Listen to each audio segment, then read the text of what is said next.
Bien, vamos con el típico problema de perpendicularidad de vectores. El enunciado nos dice: debemos hallar un vector, vamos a llamarlo W, que sea perpendicular a U y V, y vector unitario. Extraordinariamente sencillo. Si queremos hallar un vector perpendicular a U y V, vamos a recordar que cuando efectuamos el producto vectorial de dos vectores, vamos a suponer que este es el vector U. Vamos a suponer que este es el vector V. Repetimos. El resultado del producto vectorial de U por V o el resultado del producto vectorial de V por U, el resultado de ese producto vectorial es un vector. Voy a prestar la atención a este caso. Recordad, el producto vectorial no es conmutativo. Concretamente, los vectores obtenidos al hacer U por V y al hacer V por U son opuestos. Yo voy a suponer este caso. Si efectuara el producto vectorial de U por V, el vector obtenido va a ser perpendicular a esos dos vectores.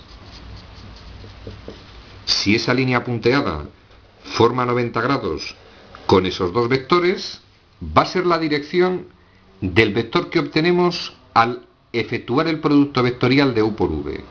Y en cuanto al sentido, como curiosidad, si un sacacorchos o un destornillador lo hago girar de U hacia V, lo giro en ese sentido, al girar de esta forma, sube. Es decir, este sería el sentido de ese vector. Ese sería el vector W que vamos a obtener.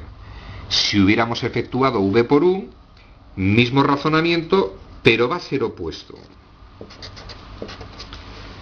Es decir, en cuanto efectuemos el producto vectorial de U por V, el resultado obtenido va a ser un vector perpendicular a ambos.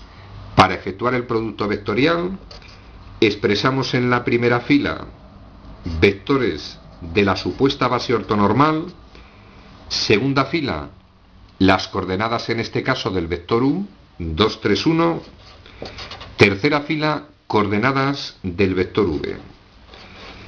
Desarrollamos aplicando por ejemplo Sarrus, diagonal principal, producto de elementos que vale 0, producto de elementos que toma el valor más 6K y producto de elementos menos J. Pasamos a la secundaria. Producto de elementos que toma el valor menos 3K. Más 3 multiplicado por I. Y por último, producto de elementos que vale 0. Restamos y dejamos ordenado. Vamos a ordenar I, J y K. En cuanto a I, 0 menos 3I, obtenemos menos 3I. Pasamos a los términos en J. Menos J, se supone que hay 0J. Y términos en K, 6K menos menos 3K, obtenemos más 9 veces K.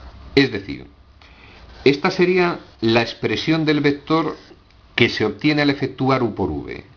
Y dicho vector, que se corresponde al llamado W, si expresado en combinación lineal de IJK aparece esta expresión, los coeficientes o escalares de la combinación lineal van a ser las coordenadas o componentes de ese vector.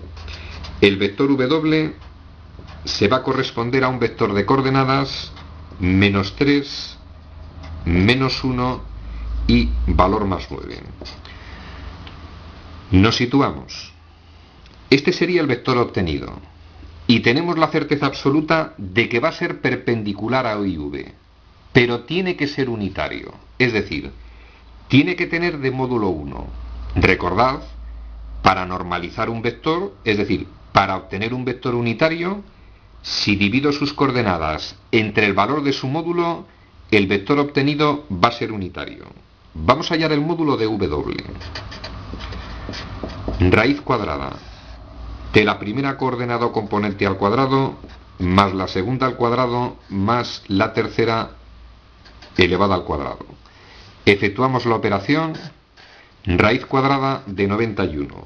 Luego el vector perpendicular a U y V unitario va a tener de coordenadas menos 3, entre el módulo de dicho vector, segunda coordenada menos 1 entre dicho módulo y tercera coordenada 9 entre dicho módulo. Podríamos racionalizar, ordenar un poquito más la expresión, pero nos quedamos con la esencia. Concepto de perpendicularidad en vectores e incluso en rectas, vamos a tener en la mente el concepto de producto vectorial. El resultado obtenido al multiplicar dos vectores, producto vectorial, es un vector. Coincide con el área del paralelogramo que forman y el módulo de dicho vector, si queremos que sea unitario, lo divido entre su propio módulo. Ejercicio resuelto.